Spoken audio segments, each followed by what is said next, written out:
নমস্কার, দেখছেন কলকাতা টিভি। আপনাদের সঙ্গে আমি ঋষিকেশ। শুরু করছি সংবাদ সারাদিন। সুপ্রিম কোর্টের নির্দেশ মেনে বিজ্ঞপ্তি জারি এসএসসির। মধ্যরাতে শিক্ষক নিয়োগের বিজ্ঞপ্তি জারি রাজ্যের শিক্ষা দফতরের। বিজ্ঞপ্তিতে উল্লেখ, নবম, দশম ও একাদশ দ্বাদশের শিক্ষক নিয়োগের বিধি, বিজ্ঞপ্তির মেয়াদ সংক্রান্ত বিষয়ক বেশ কিছু পরিবর্তন আনা হয়েছে। মধ্যরাতে শিক্ষক নিয়োগের বিজ্ঞপ্তি জারি করল রাজ্য শিক্ষা দপ্তর। নিয়োগ পদ্ধতিতে একাধিক বাড়তি সুবিধা। মধ্যরাতে শিক্ষা দপ্তর জারি করল শিক্ষক নিয়োগের বিজ্ঞপ্তিতে উল্লেখ, নবম, দশম ও একাদশ দ্বাদশে শিক্ষক নিয়োগের বিধি। বিজ্ঞপ্তিতে যে বদল আনা হয়েছে সেই বদলের বেশ কিছু তথ্য আগে প্রকাশ করেছিল কলকাতা টিভি।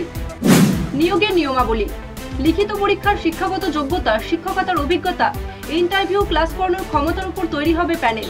40 বছর বয়স পর্যন্ত আবেদন করা যাবে। 60 নম্বরের লিখিত পরীক্ষা হবে ওএমআর এ। শিক্ষাগত যোগ্যতার জন্য থাকবে 10 নম্বর। স্নাতক বা স্নাতকোত্তর স্তরে 60% বা তার বেশি নম্বর পেলেই 10 নম্বর।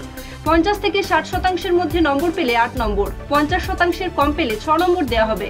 শিক্ষকতার অভিজ্ঞতার জন্য 10 নম্বর। মৌখিক ইন্টারভিউর জন্য 10 নম্বর। ক্লাস নেওয়ার দক্ষতার উপর 10 নম্বর বরাদ্দ হবে। বিজ্ঞপ্তির মেয়াদ সংক্রান্ত বিষয়েও বেশ কিছু পরিবর্তন আনা হয়েছে। নিয়োগ বিধিতে শিক্ষা দপ্তরের শর্ত: চূড়ান্ত মেধা তালিকা প্রকাশের পর 1 বছর মেয়াদ থাকবে প্যানেলের। এসএসসি প্রয়োজন মনে করলে রাজ্যের অনুমতির সাপেক্ষে সেই প্যানেলের মেয়াদ আরও 6 মাস বাড়াতে পারে। প্যানেলের মেয়াদ শেষ হবার পর আরও 2 বছর এসএসসিকে ওএমআর শিট সংরক্ষণ করে রাখতে হবে। ওএমআর শিটের স্ক্যান কপি 10 বছর সংরক্ষণ করে রাখতে হবে। বিধিতে এই বদলগুলি কলকাতা টিভি প্রথম সম্ভাব্য বদল বলে খবর পড়ে। বিধি প্রকাশের সঙ্গে তাতেই সিলমোহর পড়েছে। শিক্ষা দপ্তরের জারি করা বিজ্ঞপ্তিতে বেশ কিছু বদল আনা হয়েছে। উচ্চ প্রাথমিকের 6ষ্ঠ থেকে 8ম শ্রেণীর শিক্ষক নিয়োগের প্রক্রিয়াতেও বদল আনল রাজ্য। এক নজরে দেখে নেওয়া যাক। এক নজরে কি ছিল?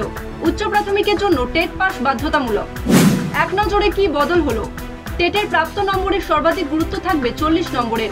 লিখিত পরীক্ষা ওএমআর এ নেওয়া হবে 25 নম্বরের। ইন্টারভিউয়ের জন্য 15 নম্বর বরাদ্দ।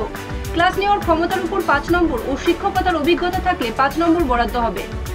সুপ্রিম কোর্টে রাজ্য সরকার ও পর্ষদের পক্ষ থেকে আশ্বস্ত করা হয়েছিল 31শে মের মধ্যে বিজ্ঞপ্তি জারি করবে রাজ্যের শিক্ষা দপ্তর।